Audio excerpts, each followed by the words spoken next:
അപ്പോൾ ഇതിൽ grid lines ഇട്ടിരിക്കുന്ന 3 സെൻറ്റിമീറ്റർ വെച്ചാണ് എടുത്തിരിക്കുന്നത് ഞാൻ ബോക്സ്. ഇത് പേപ്പർ ഫുള്ളായിട്ട് വരച്ചിട്ടില്ല, ഏകദേശം ഈ ഒരു ഭാഗം കൂടി ഞാൻ നിർത്തിയിട്ടുണ്ട്. അപ്പോൾ ഇതിലെടുത്തിരിക്കുന്ന 3 സെൻറ്റിമീറ്റർ വെച്ച് മുകളിൽ നിന്ന് വലത്തേക്ക് 7 ബോക്സും അതേപോലെ തന്നെ താഴേക്കും 7 ബോക്സാണ് എടുത്തിരിക്കുന്നത്. ഇപ്പോൾ നമ്മൾ 2 പേരെയാണ് വരയ്ക്കുന്നതിൻ്റെ അത്. അപ്പം അതിനുള്ള സ്പേസ് ഇട്ടാണ് ഞാൻ ചെയ്തേക്കുന്നത്. അപ്പോൾ നിങ്ങൾ എടുക്കുമ്പോഴും ഈ ഒരു ഇതിലളവത്തിന് എടുക്കാൻ ശ്രമിക്കുക. അപ്പോൾ ഉപയോഗിക്കുന്ന ഞാൻ HP പെൻസിലാണ്, ആർട്ട് HP പെൻസിൽ ഉപയോഗിച്ചാണ് ഔട്ട്ലൈൻ ചെയ്യുന്നത്. ഓൾറെഡി ഞാൻ ഒരു ഔട്ട്ലൈൻ ചെയ്ത് വെച്ചിട്ടുണ്ട്. അത് ഞാൻ പറഞ്ഞു, എനിക്കൊരു ഫോണേ ഉള്ളൂ, നോക്കി വരയ്ക്കാനും വീഡിയോ ഷൂട്ട് ചെയ്യാനൊരു ഫോണേ ഉള്ളൂ. അതുകൊണ്ടാണ് ജസ്റ്റ് ഞാൻ ചെറുതായി ഔട്ട്ലൈൻ ഇട്ട് വെക്കുന്നത് ആദ്യം തന്നെ. നമുക്ക് ഓരോ ബോക്സ് നോക്കിയിട്ട് വരച്ച് പോയാൽ മതി.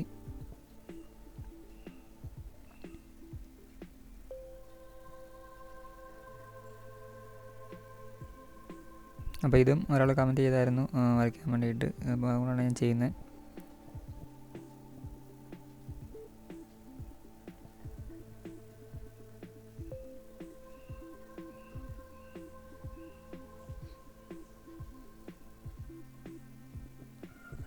ഇതിൻ്റെ അകത്ത് മെയിനായിട്ട് വരയ്ക്കുമ്പം കണ്ണ് അങ്ങനെയുള്ള ഭാഗങ്ങളൊക്കെ വരയ്ക്കുമ്പം കറക്റ്റായിട്ട് വരയ്ക്കാൻ ശ്രമിക്കുക. അതിനെന്ന് വെച്ചാൽ ഇതിൻ്റെ അകത്ത് കണ്ണ് തീരെ വലിപ്പം കുറഞ്ഞാണ് വരുന്നത്. അപ്പം അത് വരച്ചെടുക്കാൻ കുറച്ച് ഇതാണ്. അപ്പം ആ ഒരു ഷേപ്പിലൊന്നും വ്യത്യാസം വരാതെ വരയ്ക്കാൻ ശ്രമിക്കുക.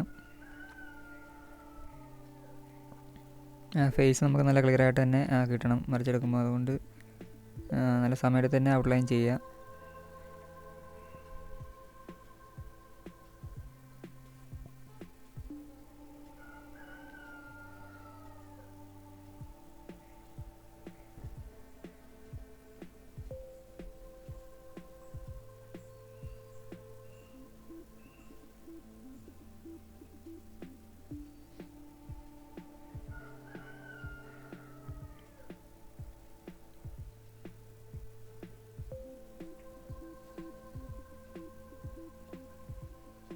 ഇപ്പം ഞാൻ വരച്ച് കണ്ടിട്ട് നിങ്ങൾ വരച്ച് നോക്കുന്നുണ്ടോ ഒന്ന് കമൻറ്റ് ചെയ്യാം.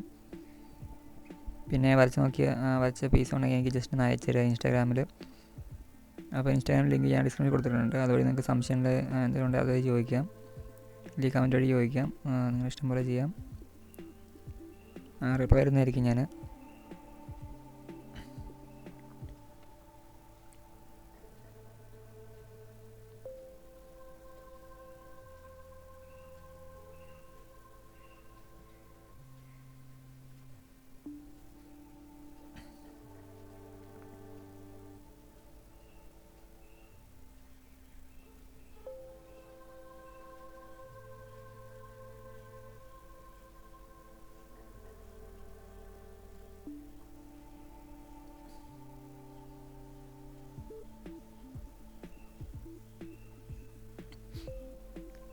അപ്പോൾ ചിലർ ചോദിച്ചായിരുന്നു ഗ്രിഡ് മെത്തേഡ് അല്ലാതെ ഫ്രീ ഹാൻഡ് ആയിട്ടൊക്കെ ഔട്ട്ലൈൻ ചെയ്യാൻ പറ്റുമെന്ന്. ഇപ്പോൾ നമ്മൾ ഔട്ട്ലൈൻ ചെയ്യാൻ എടുക്കുന്നതിന് ഏത് മെത്തേഡ് ഉപയോഗിച്ചാലും കുഴപ്പമൊന്നുമില്ല. പക്ഷേ ഒരു ഔട്ട്ലൈൻ ചെയ്യുന്നതുകൊണ്ട് മാത്രം ഒരു ഡ്രോയിങ് കംപ്ലീറ്റ് ആയിട്ട് നമ്മൾ ചെയ്യുന്നുമില്ല. അപ്പോൾ ഔട്ട്ലൈൻ ചെയ്യാൻ വേണ്ടി നമുക്ക് ഏത് മെത്തേഡും ഉപയോഗിക്കാം. ഗ്രിഡ് മെത്തേഡ് ഉപയോഗിക്കാം, ഫ്രീ ഹാൻഡ് ഉപയോഗിക്കാം, ലൂമിസ് മെത്തേഡ് ഉപയോഗിക്കാം. അതൊക്കെ ഓരോരുത്തർ ഇഷ്ടമാണ്. അപ്പോൾ നമുക്ക് എങ്ങനെയാണ് പെർഫെക്റ്റായിട്ട് എടുക്കാൻ പറ്റുന്നത് വെച്ചാൽ ആ രീതി ചൂസ് ചെയ്യുക. എന്നുവെച്ചാൽ നമ്മുടെ ടാലൻറ്റ് എന്തായാലും നമ്മൾ കഴിവെന്ന് വെച്ച് കഴിഞ്ഞാൽ നമ്മൾ ഔട്ട്ലൈൻ ചെയ്തുകൊണ്ട് മാത്രം ഡ്രോയിങ് കംപ്ലീറ്റ് ആകുന്നില്ലല്ലോ. പിന്നെയുള്ള മുമ്പോട്ടുള്ള ഡ്രോയിങ് ചെയ്യുമ്പോഴാണ് നമ്മുടെ കഴിവ് നമ്മൾ തെളിയിക്കേണ്ടത്. അപ്പം ഔട്ട്ലൈൻ ചെയ്യാൻ വേണ്ടി മാത്രം നമ്മൾ ഗ്രിഡ് മെത്തേഡ് ഉപയോഗിക്കുന്നത് മാത്രമേ ഉള്ളൂ. നമുക്കത് ഫ്രീ ഹാൻഡായിട്ട് വരയ്ക്കാൻ പറ്റുമെങ്കിൽ കുഴപ്പമില്ല. അപ്പോൾ എനിക്ക് ഫ്രീ ഹാൻഡായിട്ട് വരയ്ക്കുമ്പോൾ ചിലപ്പോൾ മിസ്റ്റേക്ക് വരാൻ സാധ്യതയുണ്ടെന്ന് അറിയാവുന്നതുകൊണ്ടാണ് ഞാൻ മെത്തേഡ് തന്നെ ഉപയോഗിക്കുന്നത്. ഇപ്പോൾ നിങ്ങളെയൊക്കെ പറഞ്ഞു തരുമ്പോഴത്തേക്കും കുറച്ചുകൂടെ ഒരു ക്ലിയർ ആയിട്ട് എനിക്ക് ഔട്ട്ലൈൻ കിട്ടണമെങ്കിൽ ഗ്രിഡ് മെത്തേഡ് തന്നെയാണ് എനിക്ക് നല്ലതെന്ന് എനിക്ക് തോന്നി. അതുകൊണ്ടാണ് ഞാൻ ചെയ്യുന്നത്. ഫ്രീ ഹാൻഡ് എന്ന് പറഞ്ഞാലും അതിൻ്റെ അകത്ത് ജസ്റ്റ് അളവും കാര്യങ്ങളൊക്കെ ഉണ്ട്. ഇപ്പോൾ ഒരു കണ്ണിൽ നിന്ന് മറ്റൊരു കണ്ണിലേക്ക് അകലം ജസ്റ്റ് പെൻസിൽ വെച്ചൊന്ന് അളന്ന് നോക്കിയിട്ടൊക്കെ പേപ്പറിൽ ഡോട്ട് ഇട്ടിട്ടൊക്കെയാണ് വരയ്ക്കുന്നത്. ഫ്രീ ഹാൻഡ് ആണെങ്കിലും അതിനകത്തും ചെറിയ അളവും കാര്യങ്ങളൊക്കെ വരുന്നുണ്ട്.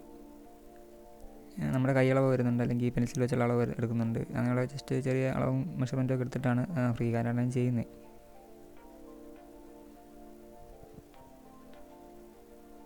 അപ്പോൾ അങ്ങനെ നിങ്ങൾ ചെയ്ത് കാണിക്കണമെങ്കിൽ എനിക്കൊരു ഫോണും കൂടെ ഉണ്ടെങ്കിൽ ഫ്രീ ഹാൻഡ് ഡ്രോയിങ് നല്ല രീതിയിൽ ചെയ്യാൻ പറ്റും. എന്നു വെച്ചാൽ ഒരു ഫോണിൽ ആളോടൊക്കെ കാര്യങ്ങളൊക്കെ വെച്ചിട്ട് നിങ്ങളെ കാണിച്ചിട്ട് എനിക്ക് വേണമെങ്കിൽ വീഡിയോ ഇട്ട് ചെയ്യാം ഫ്രീ ഹാൻഡ് ഡ്രോയിങ്. ഇപ്പോൾ ഞാൻ പറഞ്ഞില്ല, എനിക്കൊരു ഫോണുള്ളതുകൊണ്ട് കുറച്ച് ബുദ്ധിമുട്ടും കാര്യങ്ങളൊക്കെ ഉണ്ട്. മാക്സിമം ഞാൻ വലിയ താമസിയായ ഒരു ഫോൺ എടുക്കുന്നുണ്ട്. അപ്പോൾ അതിൻ്റെ അകത്ത് എടുക്കുകയാണെങ്കിൽ ഞാൻ ഫ്രീ ഹാൻഡ് ഡ്രോയിങ് ഒക്കെ ട്യൂട്ടോറിയൽ നല്ല രീതിയിൽ പറഞ്ഞുതരാൻ പറ്റുന്ന പോലെയൊക്കെ. പിന്നെ എൻ്റെ ഒരു ചാനലിൽ ഞാൻ ഫ്രീ ഹാൻഡ് ഡ്രോയിങ് ആണ് ചെയ്യുന്നത്.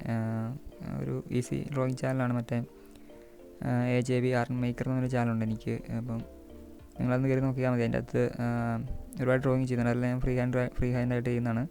അങ്ങനെ സിമ്പിൾ ഡ്രോയിങ് ആണ്, ആക്ടേഴ്സിനൊന്നും അല്ല വരയ്ക്കുന്നത്.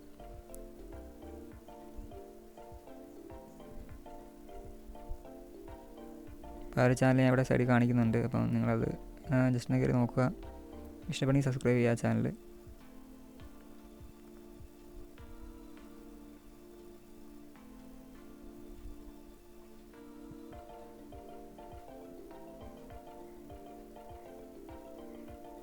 ഇപ്പോൾ ഓരോ ആർട്ടിസ്റ്റിനെ നിങ്ങൾ അല്ലെങ്കിൽ ഓരോ ആർട്ട് ചാനൽ നിങ്ങളെടുത്ത് നോക്കിയാലും വർഷങ്ങളായിട്ട് ആർട്ട് ചെയ്യുന്നവരും ഗ്രിഡ് മെത്തേഡ് തന്നെയാണ് ഉപയോഗിക്കുന്നത് ഔട്ട്ലൈൻ ചെയ്യാൻ വേണ്ടിയിട്ട്. അപ്പം അത് വലിയ ഇതായിട്ട് എനിക്ക് തോന്നിയിട്ടില്ല. അതിപ്പോൾ നമ്മളെ ഓരോരുത്തരും ഇഷ്ടമല്ലേ.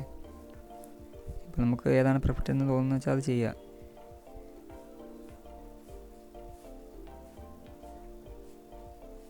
ഗ്രിഡ് മെത്തേഡ് ഉപയോഗിച്ചിട്ടും ചിലർക്ക് നല്ല ഇതായി വരയ്ക്കാൻ പറ്റണമെന്നില്ല. അത് നമ്മൾ കുറേ പ്രാക്ടീസ് ചെയ്താൽ മാത്രമേ നമുക്ക് ഗ്രിഡ് മെത്തേഡ് ഉപയോഗിച്ചാൽ പോലും നല്ല വരയ്ക്കാൻ പറ്റത്തുള്ളൂ. നമ്മളെ ഗ്രിഡ് മെത്തേഡ് എന്ന് വെച്ചാൽ നമുക്ക് ജസ്റ്റ് ഔട്ട്ലൈൻ മാത്രമേ കിട്ടുന്നുള്ളൂ. ബാക്കിയുള്ള കാര്യങ്ങൾ നമുക്ക് വരയ്ക്കാൻ നമ്മുടെ കഴിവ് തന്നെ വേണം.